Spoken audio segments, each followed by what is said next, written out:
Welcome to David Game College Horizon Pods. Today we will explore why geography is so important in our day-to-day life, as well as geography's crucial role in climate change.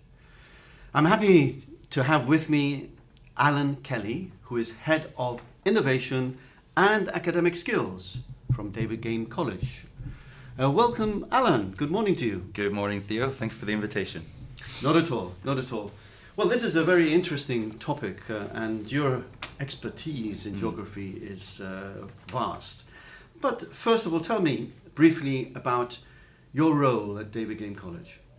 So as you've alluded to previously, I am the Head of Innovation and Academic Skills here at David Game College. So what that essentially means, very briefly, is there's two parts to it. The first part is the innovation role, and my focus is incorporating 21st century learner skills into the curriculum. That could be technology, it could be creative ways of thinking.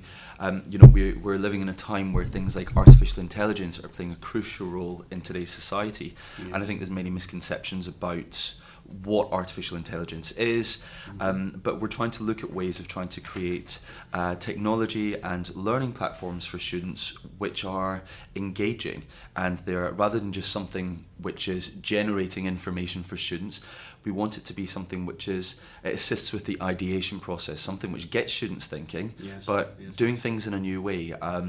It could be, for example, we've just purchased some new virtual reality headsets for the college, and that is going to be absolutely wonderful tool for us to be able to make learning real for the students. That's right, yes. And it's going to be great for, certainly subjects like geography, biology, chemistry, physics, mathematics. Being able to actually have the students go into something virtually and pull it apart to demonstrate that understanding, I think takes it so much more than just from what a textbook can do. Well, that's very, very important. And at David Game College, we have students from all over the world. Absolutely. Yep. How do you find them integrating, or how do you find that the students having different abilities and backgrounds in technology, and how much time does it take you to actually bring them up to the level you want? I think it's, we work in an environment, as you say, it's international, and that is something which we embrace here, because everybody has a different story, everybody has different experiences, and we need to find and tap into those experiences, those nuances, what's happening, and say, okay, let's share some ideas with each other. What have you done before? What have you not done? Let's share some ideas.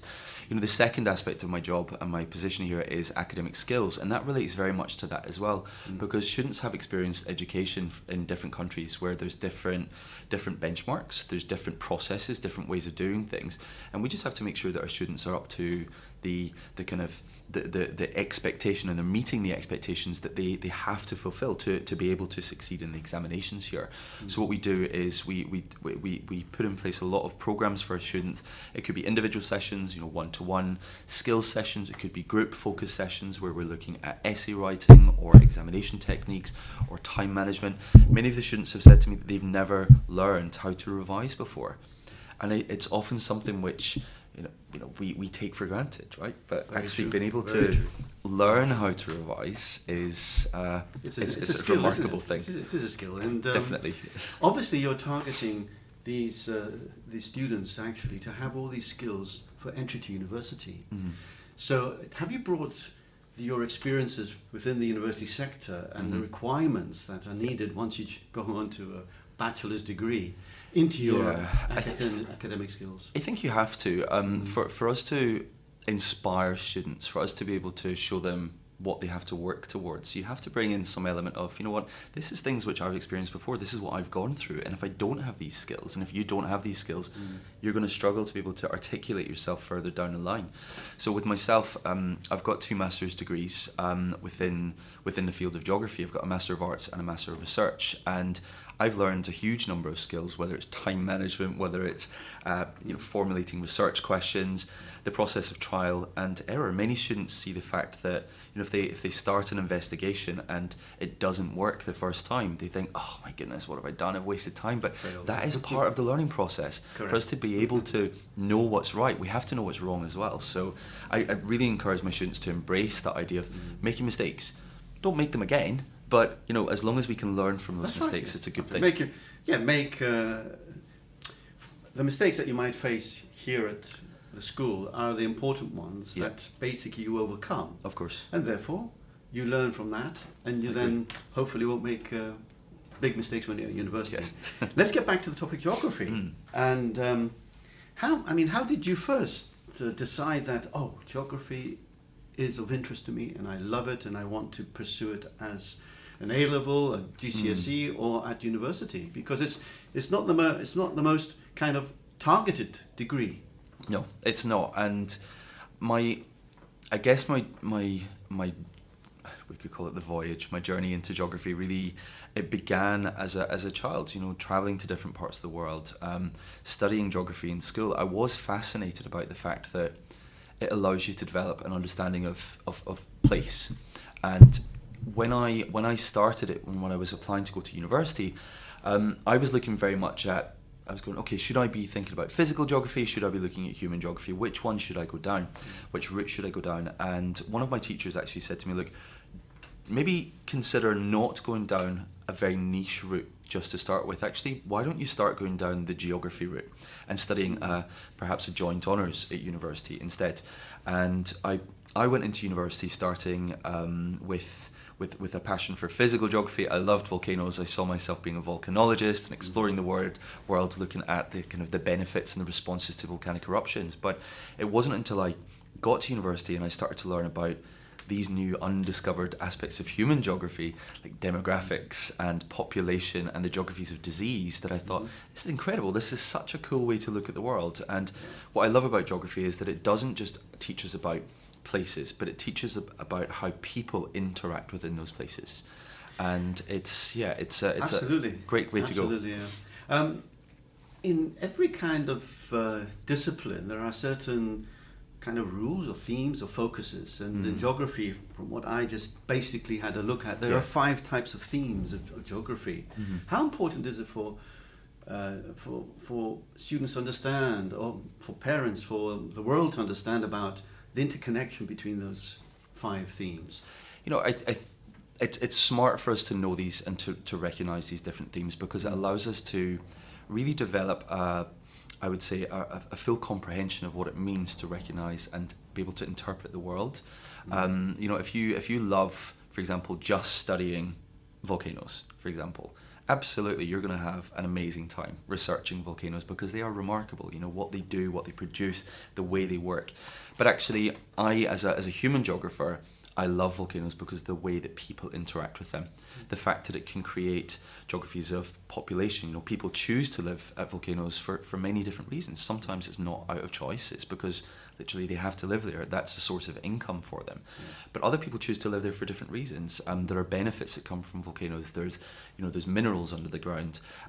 So it can lead into geopolitics. It can lead into the geographies of diseases. And, for example, people that are breathing in particles from the sulfur that's produced by volcanoes. So it definitely having this idea of, we study something in geography, but then tackling it through a different lens. Yeah. That's what I love to do. And I do that a lot with my students in class, where if we're learning a specific theme, I often get the students to play a different role.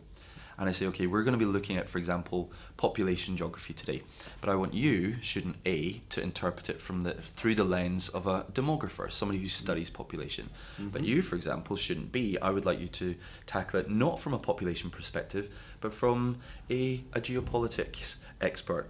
Student C, maybe from somebody who specialises in diseases. And it's a good way to learn. Absolutely. And with the students, what type of educational path did you take to become a geography teacher, which you could then guide and influence your students? Looking at, volcanoes is one aspect of it, but kids at the age of 16, 17, they can't see that far ahead. No. So how do you approach it with the students for them to basically say, well, I am interested in this subject area, instead of taking the STEM subjects, which are traditional, or taking the business subjects or social sciences? How do you actually help those students make that decision?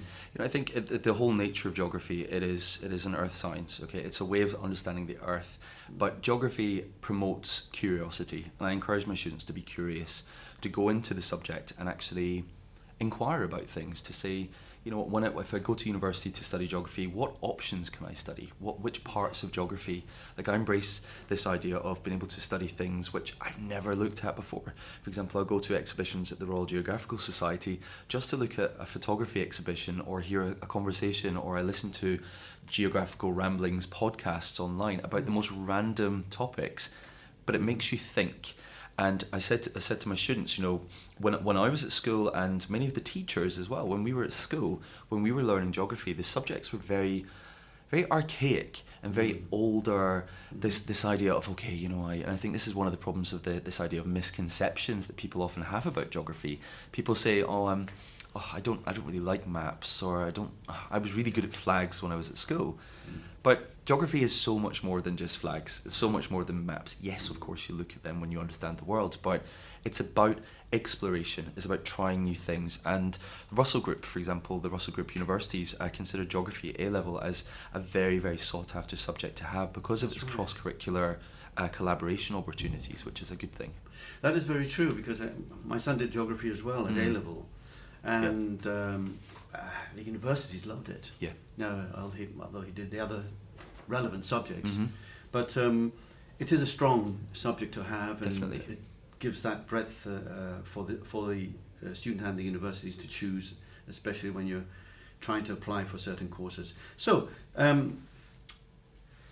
how has technology changed the way geography is taught and studied? So, I think when we look at technology, it goes from very basic to more advanced in terms of its relation with geography. So there's many things such as big data and AI. These are remarkable within the field of geography, because now what we can do is we can generate and we can identify trends and patterns. There's, for example, some websites that I use with my students. One of them, for example, is called Gapminder, which was produced by Hans Rosling. Massive, he's one of my geographical data analysis idols, and he's absolutely superb. And what Hans Rosling and his team at the Carolina Institute did was they produced this Gapminder program, which basically made data real. So I can actually pull visualizations of data up in my classroom. I can put them up on the screen, and I can base a lesson around what's happening there. So I can say, okay, let's look at, for example, the relationship between GDP, so gross domestic product, and life expectancy from birth. We can look at what happens from 1950 to 1999. Then we can look at what's happened after that. We can look at future trends and predictions. And what the students can do then is they can engage in dialogue with each other. Why is this? Why do you think this is happening? So data and artificial intelligence technology is really good there. I would say as well, our geospatial technologies, things like Google Maps, are great. We use them all the time when it comes to our cell phones and our computers, but actually being able to use them in education as well, because if I'm teaching about something, I can just open up Google Maps and say, let's just have a look at it. Let's go into Google Street View. Let's make this real for you. Let's allow us to visualize it. And just by using that technology, I know it's something very, very simple, but the students can connect to it. There's another couple of softwares I use, for example, ArcGIS software, which is great. It's geographical and digital mapping. And again, it's a good tool to allow students they can, for example, create maps where they could say, right, I want to look at a street map, but actually on top of that, I would like to superimpose some landmarks, or I would like to have bicycle pathways or cycle routes, etc. So they can create their own maps around these, and they can make maps very personalized rather than just having something they've dragged off the internet. Good. I mean, that's very, very interesting. And let's look at current global issues as far as geography is concerned. And the topic which everyone talks about is climate change. Or urban planning, and so forth. How does geography help you understand these elements? So climate change and geography, it's immense and it's vast. It's a huge topic. And what we do with our students really, as they embark on their geographical journeys here at David Game College, they're introduced to those that are studying geography, certainly in the IGCSE, the International GCSE qualification. They will study fragile environments and climate change as one of their course choices, and it's a very interesting course because what it does for our students is it gives them, first of all, the basics of climate change. So it actually goes into well, there's basically 4 parts. The first part is the kind of historical evidence of climate change. You know, how has climate changed in the past 10, 20,000 million years, whatever we want to look at. Because for us to understand what's happening with climate change, we need to understand what's happened to it in the past as well. It's not as if, like if you're studying history, we can't just look at today without understanding what's gone on previously. So we do look at specifically the historical changes over time and how that impacted the planet, etc. We then go on to look at the causes of climate change as well. And in geography, we like to split that into 2 categories. We split it into both human causes and natural causes. So for the human causes, it would be very much things like industrialization, urban growth, increasing population, resource consumption. We look at how each of these factors contribute to changing climate. Yeah. But we also will look at the natural side of climate change. So things like volcanoes, how volcanoes can cause climate change, how the Milankovitch cycles, you know, the relationship between the moon, the Earth, how these, for example, will and the sun, and how these actually impact our climate. Yes. We also, though, and this is where it gets very interesting for the students as well, is we have to think about how we can respond to climate change. And this is what makes it very applicable to them. Because students will learn that actually it's not just about, learning about how to respond to climate change, but it's being able to know what is appropriate and when that appropriateness should take effect. So, for example, should we be responding on a local level, a national level, or an international level? Yes. We give students ideas of how our responses have changed throughout time. So geographically, based on our location in the world, that's very important. Yes. But also time-wise, you know, as well as spatially, it's temporally as well. So actually, how are our responses today different from in the past? Yeah. How will our responses in the future be? Mm-hmm. And some of the technological advancements with climate change are remarkable. If we look at things like geoengineering, you know, ways of actually changing technically our climate, changing what's happening in the sky.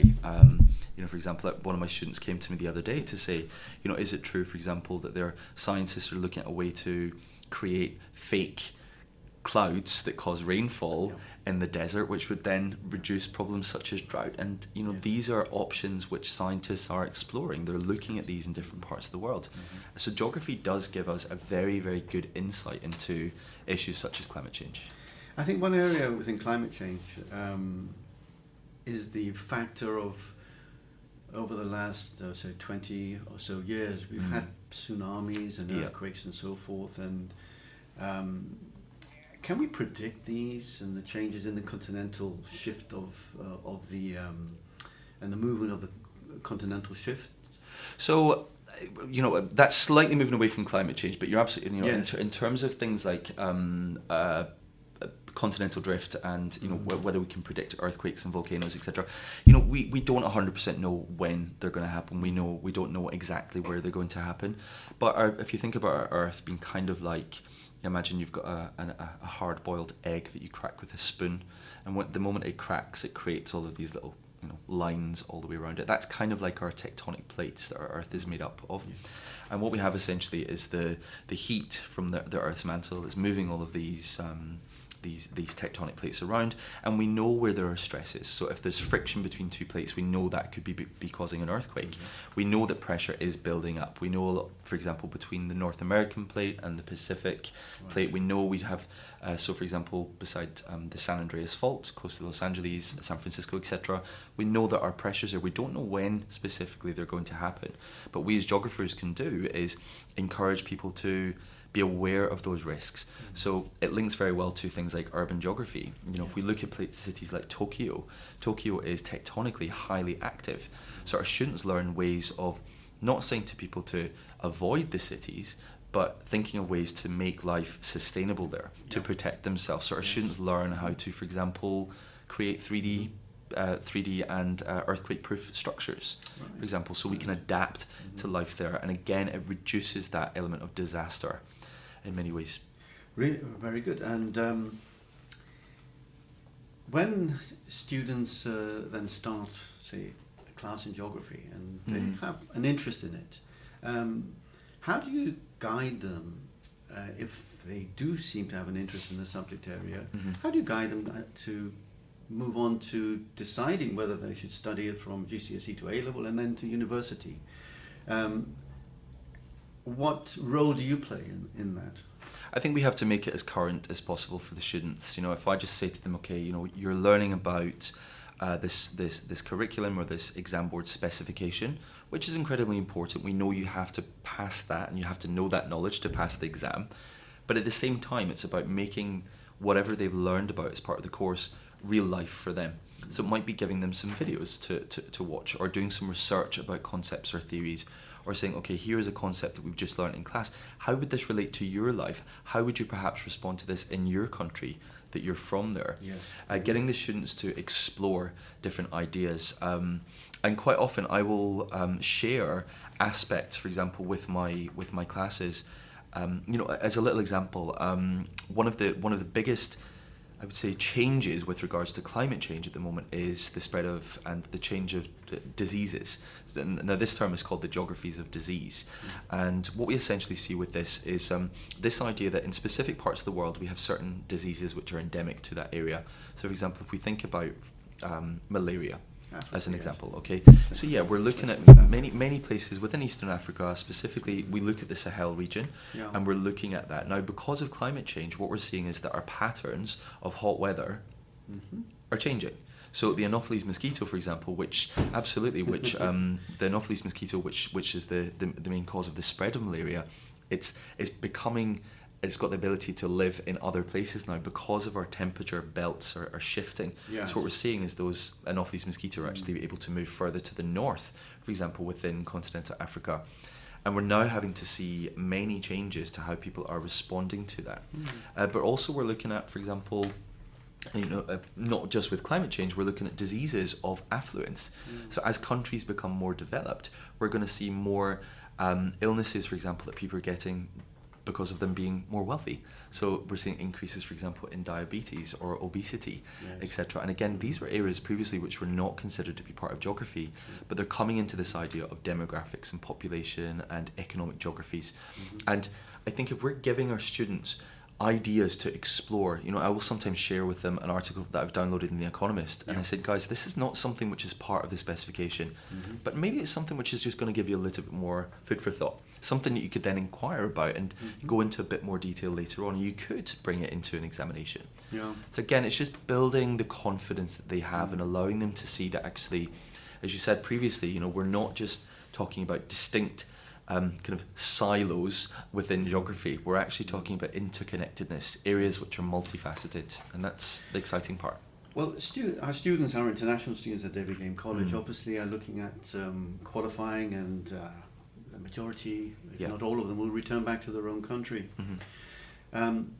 Assuming they do want a career in geography, aren't there any, I'm just thinking there might be overlapping areas within the sector, such as public health and so forth. Can a geography graduate then move into public health? Yeah, when we explore geography, there are, I think, as I said previously, there's many aspects of this subject area which connect to other subjects. So, for example, if you go to university, you could study a joint honours degree. A friend of mine, for example, did a joint honours with geography and public policy, for example. Many of my friends that I studied geography with went in to study law, for example, at university. And that's what I like about it, because it gives you an incredible amount of connections that you can make with different subjects.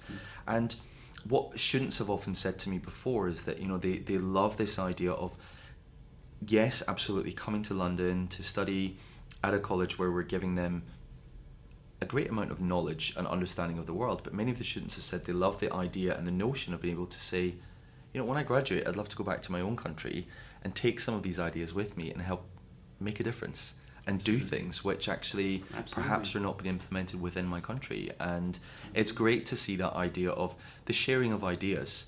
Again, it's part of our international community, isn't it? The fact that we're sharing ideas with each other, and our students clearly embrace that idea. So, where do you see geography going in the next 10 years then? It's, I think the options are endless, really. It's there's many ways that it could go. I think, I was thinking about this morning, and we've spoken briefly about these idea of the technological advancements which are taking effect. I think things like big data and artificial intelligence will get even more advanced, and there will be even more that we can do in terms of digital mapping, in terms of, for example, I was even looking at little things like ChatGPT-4 the other day with my students, and they were looking at the impact of climate change, and they were generating images using the software DALI. So they said, okay, this is what the city currently looks like. Could you predict what it's going to look like in 100 years' time if this scenario, and this scenario have happened with regards to climate change? And obviously these are purely hypothetical images, but it's the way of getting students to just describe something and to visualize something is interesting.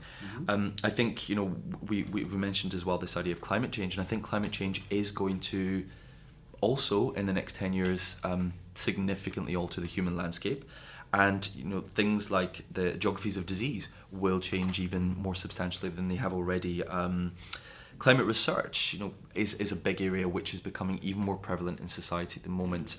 We are doing huge research studies into what's happening with climate, but as these changes get more significant, universities, private funding bodies are going to be doing definitely more research into it. And I would say as well, one of the big areas which I feel as though there's going to be a big shift, definitely, in not even necessarily the next 10 years, but I think imminently there's going to be huge changes within the concept of sustainability. Right. We're creating so many, for example, smart cities, using sensors, smart grids, etc. The Internet of Things, all of these different ideas to help us to be able to have cities which are more sustainable, responding to the ways that people are living, but in a way that is meaningful, that is not just, when I speak to the students about this concept of sustainability, so many of them say to me, well, sustainability is all about the environment. Yes. But actually sustainability is not. When we talk about sustainability, we have to think, yes, is it environmentally sustainable, but is it socially sustainable? Is it economically sustainable? Is it politically sustainable? There's many aspects here, and I think when our students think about, this idea of social, economic, environmental sustainability, they think of kind of like this. It's like a triangle, right? With the three pillars essentially, or the three pillars of sustainability. I think the other big area which is absolutely crucial to geography, which is going to be changing within the very near future, is globalization and cultural interactions. We're already seeing huge changes in our global communication patterns, in our global economies, in our trade and international relations, etc. And those are having an impact massively on the way that countries are interacting with each other economically, but also the way they're interacting with each other culturally, thinking about the blending of different cultures together. We've got a huge increase in the number of migrants moving between different nations. It's the change in the demography Absolutely. Of countries based on either climate change or which affects crops, affects everything, and therefore movement of people from one continent to another as a result of that. And how that's going to actually change the cultural landscape. How do we read the landscape? Somebody says, what does it mean to be a Londoner? Yes, exactly right. I'm sure if we asked, regardless how many people you ask, what does it actually mean? Yeah. Of course, we don't have a definition. Our definition today in 2024 is going to be completely different from what the definition would have been in 1924, so 100 years ago, even 50 years ago, even 30 years ago. Absolutely. So culture is going to be a huge change, and I think having that geographical education is going to give students the ability to be able to unlock the questions that we have. And it removes barriers. It creates, I speak to my students about this idea of cultural agility, being able to read different cultures and being able to not change who you are, but being able to just say, what, we are different, or we're bringing different aspects of different cultures together, but it's a wonderful thing. Excellent. And well, we're nearly out of time. Finally, and I'm sure we could have another 2 or 3 episodes of this because I think it's so important a subject area. But final message would you like to send to our listeners? Geography is, I would say, one of the most exceptional subjects to be able to study. The understanding that it gives you of the world, not just of the physical environment. We have to understand the physical environment, because if we didn't, we wouldn't understand many of the power and the geopolitical impacts and events which are taking place on Earth. But geography gives us this idea of a way of exploring the world, of looking at the relationship between people, power, and places. It allows us to understand how the world works, and not just, economics or business or biology, whatever. It looks at specifics, and it looks at each of the infinite details, and it goes into making comparisons between them, and it understands how actually our geographical location, where we are located in the world, is key. And geography allows us to really make use of that. Absolutely. Well, thank you very much, Alan. Thank you, And Theo. I look forward to many other podcasts with you. For more information on all of our courses and any topics discussed in today's podcast can be found on davidgamecollege.com. Thank you all for listening, and look forward to our next podcast.